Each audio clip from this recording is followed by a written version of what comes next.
In Meridian, Idaho, in 2011, Emmett Corrigan was building a life most would envy. Emmett Corrigan was an up-and-coming lawyer, 30 years old, married with 5 children, and in his profession, he was considered a rock star. He was charming and debonair, he knew his craft, and he was going places. But behind closed doors, Emmett was harboring secrets, which in turn would have deadly consequences. On the evening of March the 11th, 2011, Emmett left his Meridian home under the guise of picking up a prescription. He walked out the garage door, slammed the door, which woke up the baby, but I knew something wasn't right. I felt it inside of me. Everybody thought they had a squeaky clean life. The hate that you feel when you find out someone who's sleeping with your spouse is real. A man gets betrayed by his wife. I mean, I can see why he'd be angry.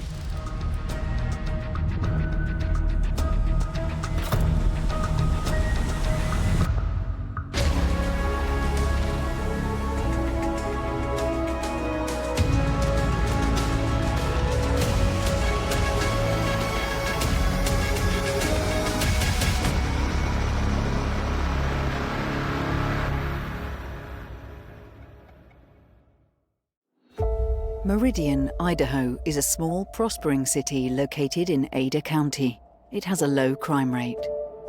Meridian is what we would call a bedroom community. It's a safe, tight-knit community, a suburb of the city, and people really want to be there because it's a great place to raise your kids and to have a family. In 2011, I was married to Emmett Corrigan. Together we had 5 children. Back then, Meridian was really just kind of a small suburb town of Boise.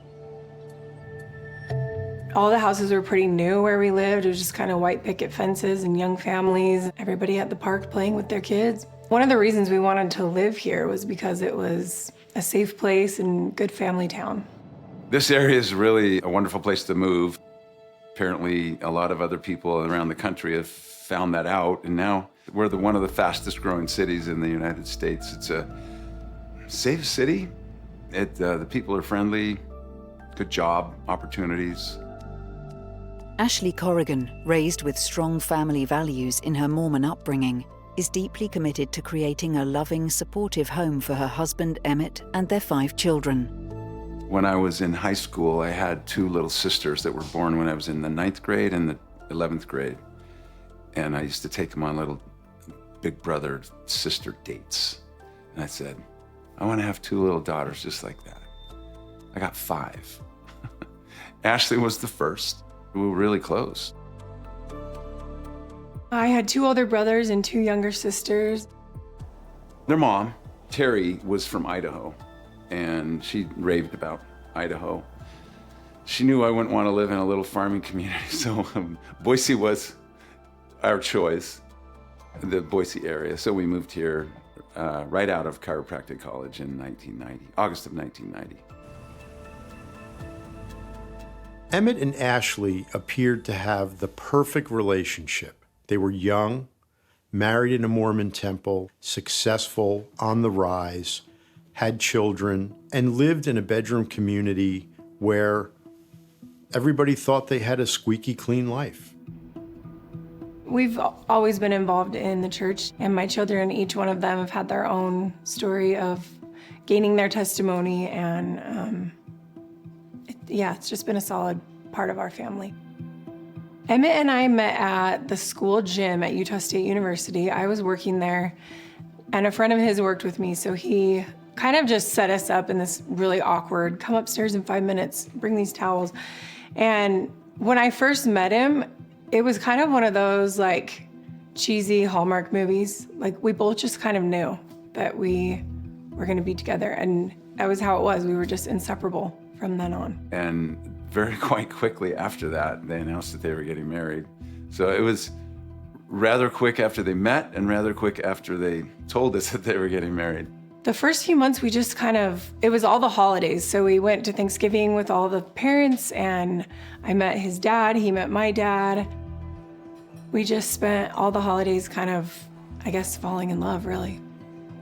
He was very outgoing and very, he was a good host when people would come over, and a good entertainer, making sure everybody was taken care of. Our relationship was always pleasant and friendly.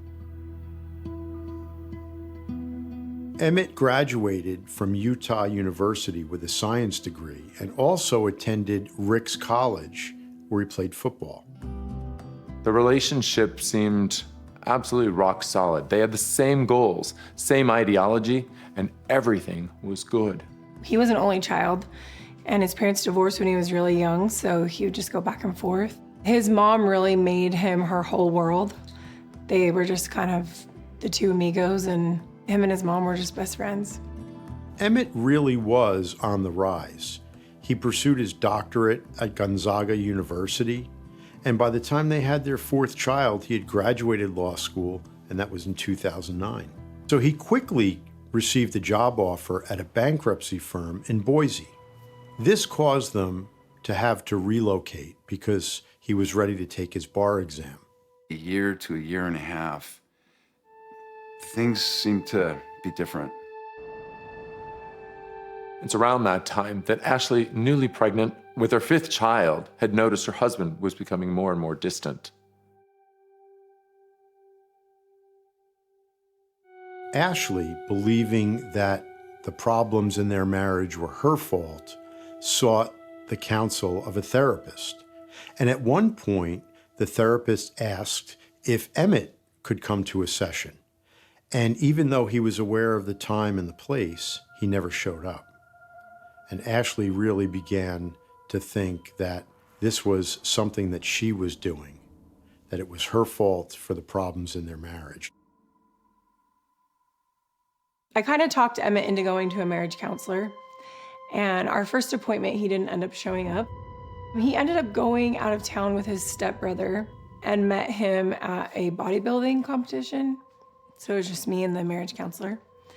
And I kind of explained some of my insecurities and struggles. My parents had been divorced, and basically begged this counselor to fix me so I could figure out what was going on with my marriage. And by the end, the counselor was like, sometimes those feelings deep down, there's something really wrong. And I just kind of dismissed him, like, no, nothing's wrong. Just fix me and help me be a better wife, and whatever I need to do, I will do it.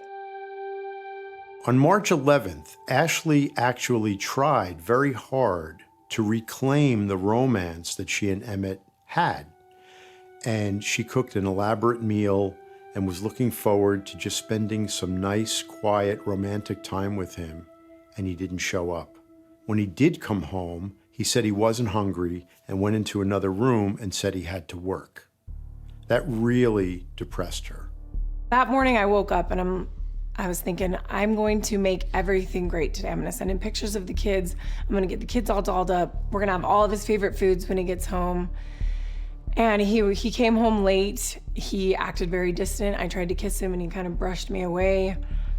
And he never ate one bite of the food. It was just kind of a failed attempt to show him everything that he had and everything that I wanted him to fight for. We had a friend who was a marriage counselor, and I'd reached out to a few people saying, something's not right with Emmett. I need help. I don't know what to do.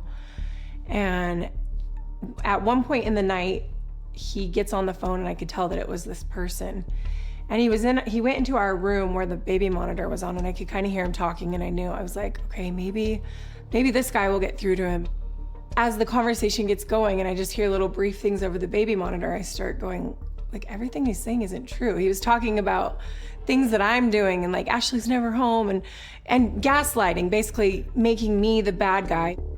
And I got to the point where I just turned the baby monitor off and felt even more lost and small. And he came out at one point and mentioned that he had talked to this person, and I said, well, maybe I should talk to him too. He's a counselor, maybe he could help us. And so I went in the back room and unplugged the baby monitor and got on the phone, and this guy basically believed everything that he said and just started going off on me, like, what are you doing? You're gonna ruin your family. And in the middle of the conversation, I'm just kind of on the rocking chair, and Emmett walks in and he looks at me, and it was almost like this desperate face that I probably made at him.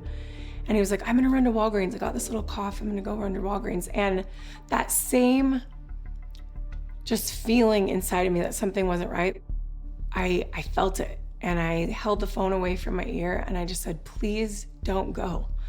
Me and you need to talk. We need to figure this out. We have this amazing family. And as I'm saying all this, he just dismisses me and said, I'm gonna go. Don't tell me what to do.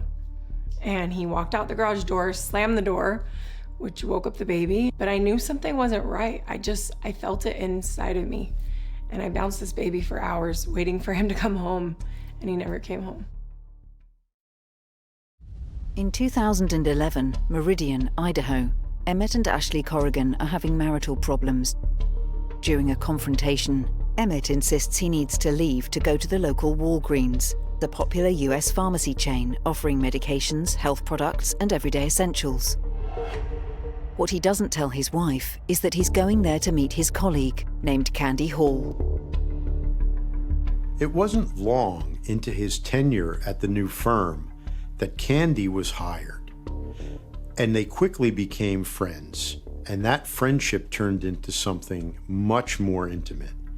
There were many texts, and suddenly, even though Ashley was pregnant with her 5th child, Emmett wasn't coming home very much. When we moved to Boise, the market was really low, so we were able to get an amazing house, and he started an amazing career, and I was pregnant with our 5th baby. Like, everything just felt like this was all worth it. Law school and all the sacrifices, here's the easy time. The Corrigans were a picture of the squeaky clean, all-American family. With Emmett's career on the rise, the future looked bright. Looking back, I should have been more stressed about pretty much raising the kids by myself during law school. But it was more of one of those things that, like, I love this man, I love these kids, and you just kind of put your head down and push through. And I never really looked at it as overwhelming. So after he passed the bar, he started working at Jake Peterson's office solely. And then a few months later, he met Candy, and that's when they decided to do the criminal law together. Emmett had hired Candy Hall, and it wasn't long after Candy and Emmett struck up their torrid affair, exchanging racy emails, spicy text messages, and indulging in late-night rendezvous. They were having sex, apparently, sometimes in the office. He went to lunch with his paralegal who introduced him to Candy. And Candy kind of laid out this plan for him that day, is what I'm told. That she was going to kind of just slip him clients under the table and help him build a criminal office. And then once she got her Christmas bonus, she was gonna just dip and come over and work just solely for Emmett. Even though they tried to keep their blossoming relationship a secret at the office, it became an open secret. Anybody who meets Emmett, you could just see that he was going to work hard and make it. He just had that drive. And it sounds like she was ready to leave her office anyway, and I think she just really wanted to set herself up to success.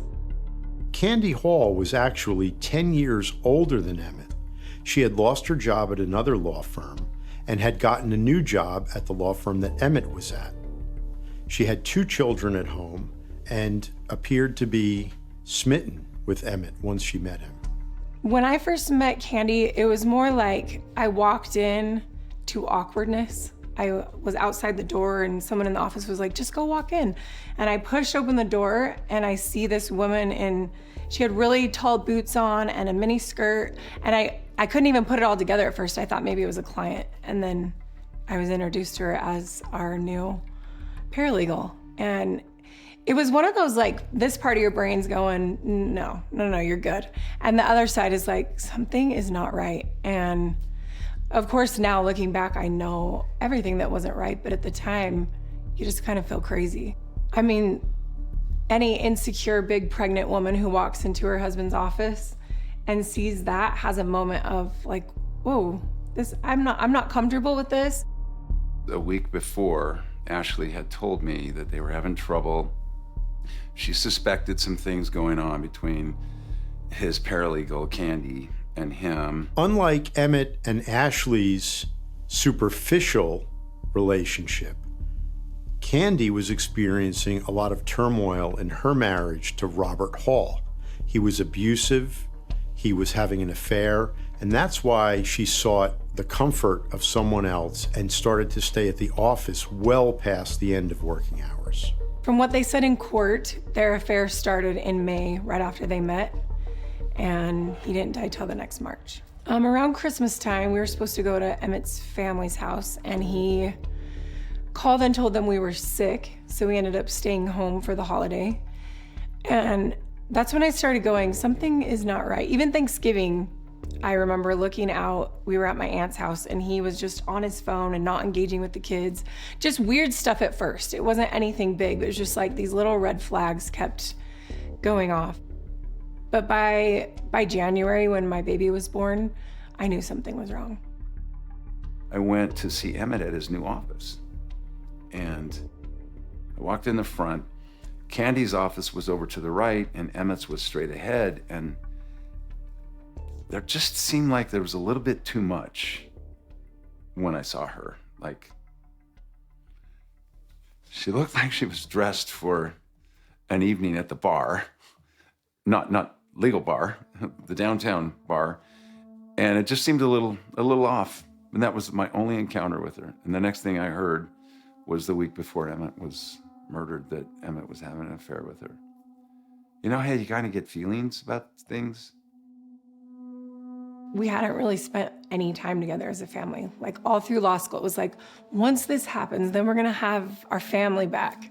So it was more just, I was kind of grieving this family that I thought we were gonna have. It was always in the future, we're going to have time together. And then when, according to Ashley, when they were having this affair, it was, I gotta go to Walgreens. I gotta do this, and then he's gone for hours. You know, just knowing that she has 4 kids at that time, and then a 5th, and then he's gone a lot, so she had the burden of taking care of him. March the 11th, 2011, tensions are running high in the Corrigan home. Emmett tells Ashley he needs to make a trip to Walgreens. What he doesn't tell her is that he is meeting Candy there. Little did Ashley know that at the same time, Candy was telling her husband Robert the same exact thing. He left my house, went to Walgreens, picked Candy up, and they drove in his truck. And then she said that they went down and had sex in a neighborhood and down in Eagle. At virtually the same time as Candy and Emmett were canoodling in the subdivision, her teenage daughter passed by the Walgreens and observed her mom's car in the parking lot. She thought that was strange, so she called her dad and said, "What is Mom doing at Walgreens?" Of course, he had no idea that she was there. I went and got gas at Fred Meyer with Emmett, and then we were driving back. My daughter called, and she said, "Mom, where are you?" And I told her I was with Michelle, and that is my best friend Michelle, because I didn't want to tell her who I was with. In response to his daughter's question, Rob called Candy's phone. It was actually Emmett that answered, saying, "What's up, Chief?" in a really threatening or condescending way. This could be what we consider the provoking incident. It might even be called passion provocation. But no one could have predicted how far the violence would escalate. Meridian, Idaho, 2011. Emmett Corrigan is cheating on his wife Ashley with a work colleague named Candy Hall. When Candy's husband Rob catches her with Emmett, he erupts in a fit of anger and jealousy. Rob called, and he calls me, and I pick up, and he's like, "What are you doing?" And I said, "I am out." He said, "Are you out with Emmett?" And I said, "I am." And he said, "What are you doing?" And I said, "We're just talking." And then Emmett goes, "Let me talk to him." And then Emmett got really upset with Rob on the phone and said something like, I'll break your head." I had heard Rob Hall's name one time. Right after Titus was born, we were heading to a movie, and Emmett had something weird on his Facebook. He was talking about Californians can talk the talk, but can they walk the walk? And I asked him about it. And he said, yeah, Candy's husband's really abusive and I keep having to protect her from him and we're trying to get restraining orders and all this stuff. So he had mentioned his name, but that's all I ever heard of him. Unbeknownst to either Candy or Emmett, when Rob exited his vehicle, he had a gun out and at his side. This is outside the view of any of the cameras that captured what happened. From what I learned in court, Rob Hall drove first to his parents' house to get a gun that Candy had given him for Christmas. And apparently it was his only gun that had a laser. So he picked up that gun and then went to Walgreens. Rob heads to the Walgreens, hell-bent on finding his wife. Rob Hall, all the while, is at Walgreens with his hands in his hoodie pocket. There's a video of him walking around. He walks around Walgreens a few times. You can tell on his face he's not happy. He roams the aisle searching for Candy, never realizing that Candy and her lover Emmett were in Emmett's truck. Rob leaves the store and checks Candy's parked BMW. Then he gets back into his own pickup, pulls out, and then parks again on the other side of Candy's car. He sits in his car for 7 minutes, and apparently that's when he makes the phone call that he talks to Emmett. And then you see him back out his car, and the camera's facing this way, and his car moves out of the view of the camera. 17 minutes later, Candy and Emmett pull up to see Rob. What they don't know is that he has a gun in his pocket and is in a jealous rage. For a while, you see people moving, and then there's like a quiet moment, and no cars are in the parking lot. Nobody else is around, and that's when people heard the gunshots and the 911 call. Rob provoked Emmett, saying, "Why don't you go home to your wife? You have 5 kids at home." And that set Emmett off. He pushed off his truck and he came at Rob, and Candy says she turned around to leave and never saw what happened. What do you need, police, fire, or paramedic? There was gunshots. The Walgreens, when I drove by, there were 2 people down. All units 10-3. It now appears as though shots are being fired. All officers use caution. Candy heard 3 shots ring out. She saw both Emmett and Rob fall to the ground. She ran to Emmett first and realized that he had been shot in his chest and head. She then turned to Rob and saw that he had a graze wound on his head. Realizing that Emmett was more mortally wounded, she ran to Emmett and rendered aid. Emmett got out of the truck, and I got out, and I stood there, and Rob came up, and Emmett's a very aggressive man. He's bodybuilt, so he's really pumped up all the time. He got like this close up of Rob's face. And I remember, and I go, "Hey, knock it off. This is ridiculous." Right here, pop, pop, and then pop. And that's all I heard. And I turned around, and both of them were laying on the ground. Out of the corner of her eye, she sees Rob reach for the gun and start to pick it up. She turns, grabs the gun out of his hand, and basically throws it across the parking lot as if it were a bowling ball. So the gun is now displaced and removed from that area where the crime took place. Rob shot Emmett twice before turning the gun on to himself. He was shot once in the head and once in the heart. Because Rob had weapons training. He worked for the sheriff's department. It was the IT department, but you still have to go through all the training. And then I ran over it. I was pretty stunned at that point. I was like, what in the world? I didn't even know what the pop pop was. It almost sounded like a balloon popping. And it was kind of like on his, like this. And I didn't know what was going on. And I just see all this blood and gushing down his rough face. So I went over and I covered.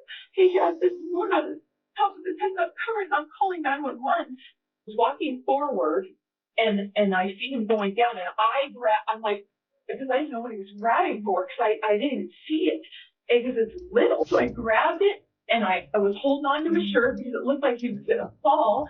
And I grabbed it and I'm like, no. And I'm like, no, you need to sit down, no. And I took it and I threw it in the street. Candy frantically calls 911. Police arrive on the scene to find a hysterical woman and 2 men shot. Emmett succumbs to his injuries and dies at the scene. Rob's self-inflicted wound is superficial, and police quickly apprehend him. Police swarm the Walgreens and arrest Rob Hall on the spot. Of course, because this was a homicide, Rob was arrested and charged with murder and ended up posting $1 million bail. One of the terms of that bail was that he'd not have any contact with Candy. When Rob was bailed out, they spent a week together. And from the time he got out of jail to the time that we were in court, her testimony had totally changed. She called me and she said, he posted bail and he's out. I couldn't believe it either. But I think his parents got a mortgage on their house. Something like that. I'm not exactly sure. But that was really strange that they would allow that.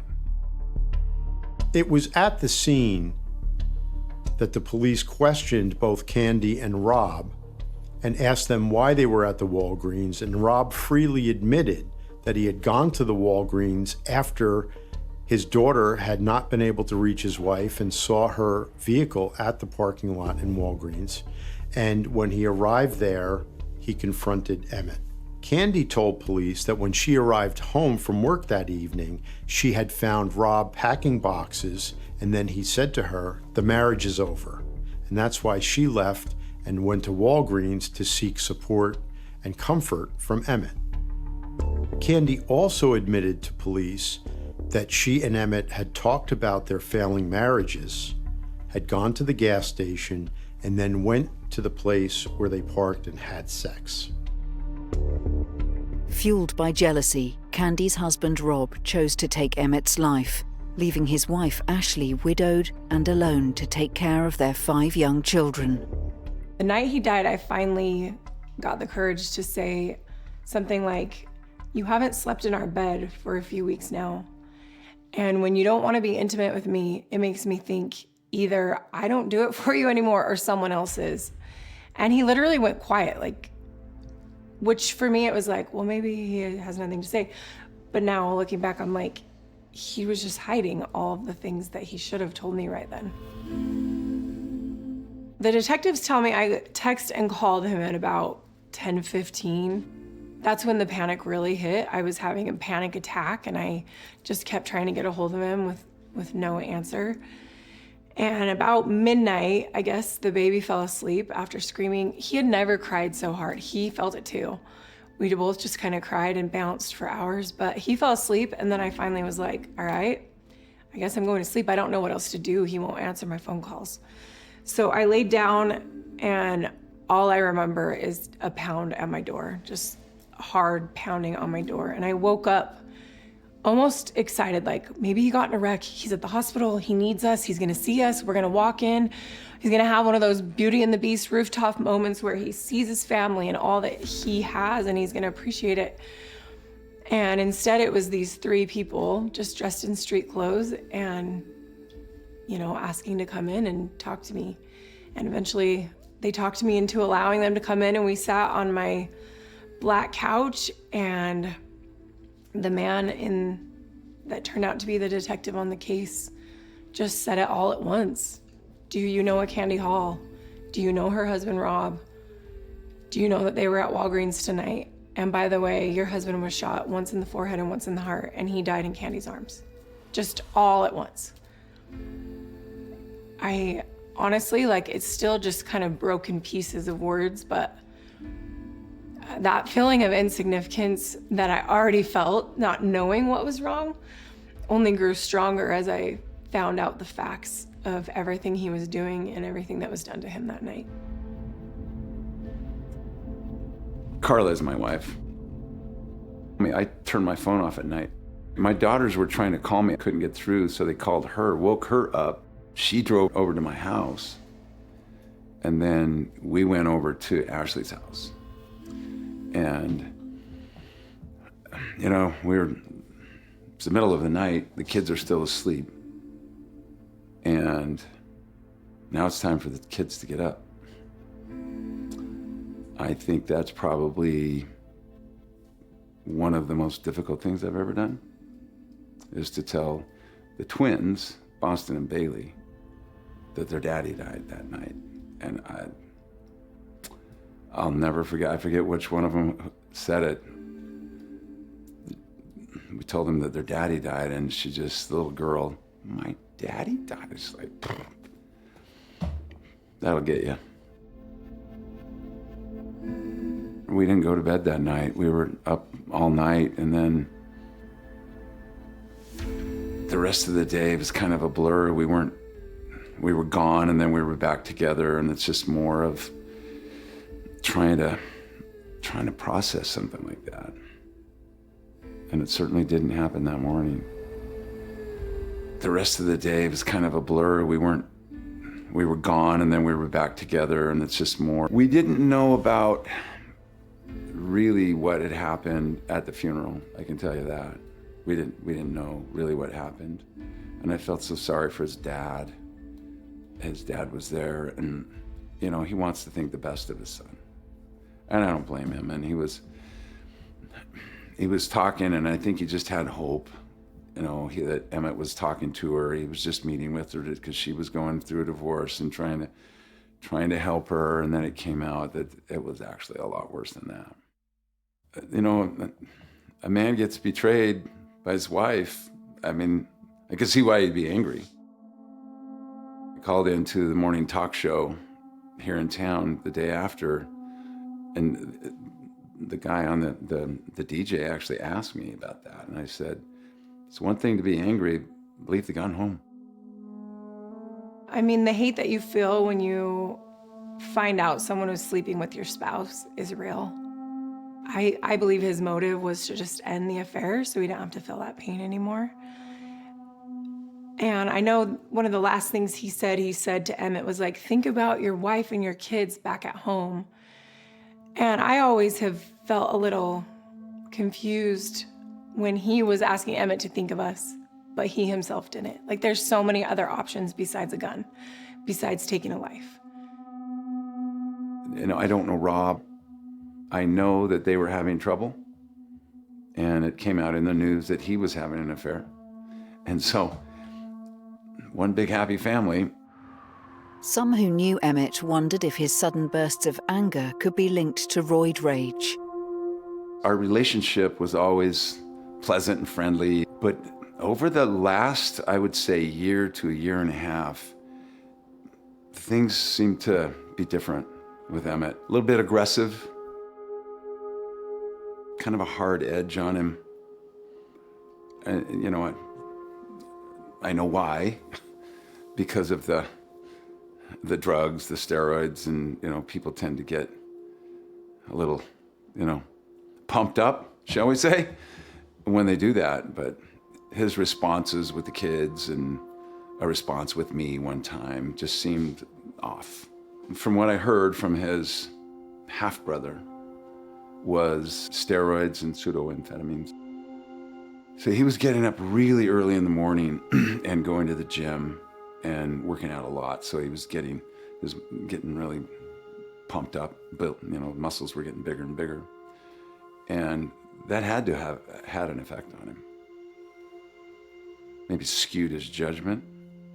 I mean, I want to give him the benefit of the doubt. I don't know for sure. I always liked him. He was great in the family, and pretty shocking. As the court case approaches, both families prepare for their private lives to come under public scrutiny. In Meridian, Idaho in 2011, after a tense confrontation with his wife Ashley, Emmett Corrigan goes to Walgreens to meet his colleague Candy Hall, with whom he is having an affair. Candy's husband Rob manages to track them down, and after the intense confrontation, Rob shoots Emmett dead in a jealous rage. Now it is time for him to stand trial. For 4 weeks, there was a lot of media attention around this case. After a murder, you're just thrown in the legal process instantly. They're sitting on your couch telling you everything, and the next day they're there picking up computers and phones, and I wanted them to know everything. Like, I didn't want him to miss anything, so I literally turned over everything he had at work and spent a year and a half in the legal system trying to help them find the truth. The process of turning over everything was more like a hope that they would find evidence of all sorts of things. I wanted evidence that he still loved me. I wanted evidence of, I don't even know. It was just, you're constantly hoping they find something that makes you feel better or heals something inside of all the broken pieces. But being in court, I found it to be very stifling and borderline abusive. Like, you literally sit there and they talk about a human life that was taken as if he was nothing.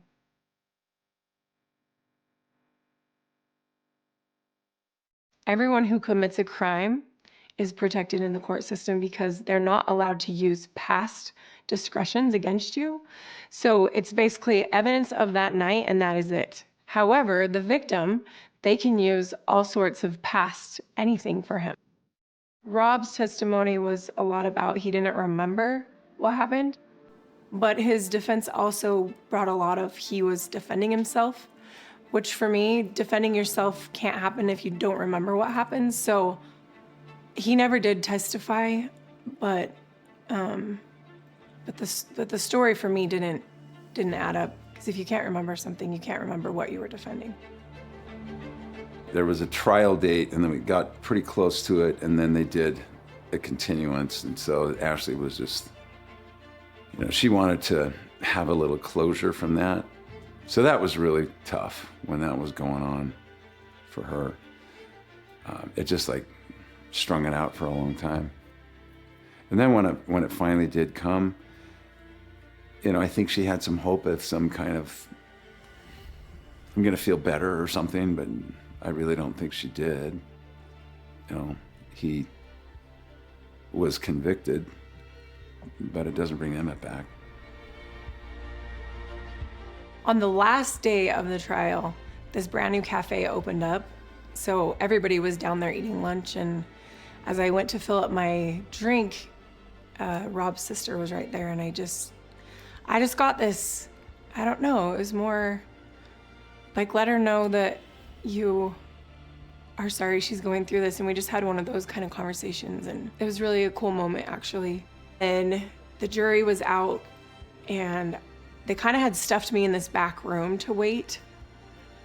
And I was told a little late. So by the time I got to the back of the courtroom, the judge was already standing and announcing the verdict. And for the first time, I had a different view. I was in the back of the courtroom instead of on the victim's side. And it was the weirdest, like, slow motion. The judge is standing, he's announcing the verdict, and I thought it was gonna be this pinnacle of my healing, and this guy's gonna go to jail and everything's gonna be better. And instead, for the first time, I saw in the courtroom these two families, this mom over here and this mom over here, who I hadn't talked to Emmett's mom much since he died. And I just felt this overwhelming, like, everybody's hurting. No matter what happens, no matter what the judge says, everybody lost. And it was almost more than I could take.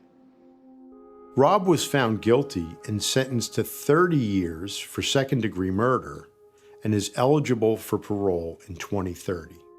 Rob Hall filed an appeal with the Idaho Court of Appeals, arguing that the judge erred in failing to properly instruct the jury of his justifiable homicide defense by admitting testimony about Rob's gun being out of the holster at the time of the shooting. This shows intent because the holster was still in Rob's truck when he fired the 2 shots into Emmett. The appeals court did not find error in those actions and unanimously upheld Hall's conviction on the 21st of October, 2015. The mood in the courtroom was very emotional. Rob's demeanor throughout the trial was that he was sorry and remorseful. Candy was deemed to be an incredible witness because she kept changing her story. And the judge really didn't take well to that. So she really did not consider Candy to be a credible and trustworthy witness. Are you and Emmett involved in a romantic relationship? No. You ever been romantic, Emmett? No. Okay, now let's say sexual. Have you been sexual with Emmett? No. Candy also spent time in jail after that. She apparently was embezzling money from her former employer. She had a PayPal account that was almost identical to her boss's. She would take the retainer fee and put 10,000, 5,000 of it in her account and 5,000 in her boss's account. Here they are, both parents were in jail. Their children went to the same high school that my children went to.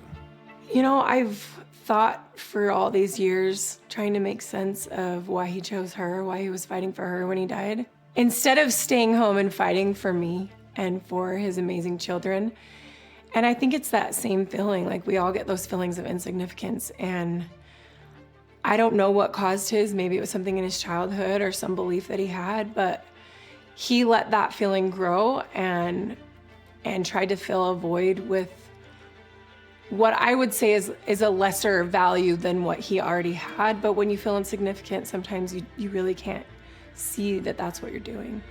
These cases in which you have a three-way relationship, this relationship or sexual triangle, are very difficult, and they're not uncommon because you have competing forces.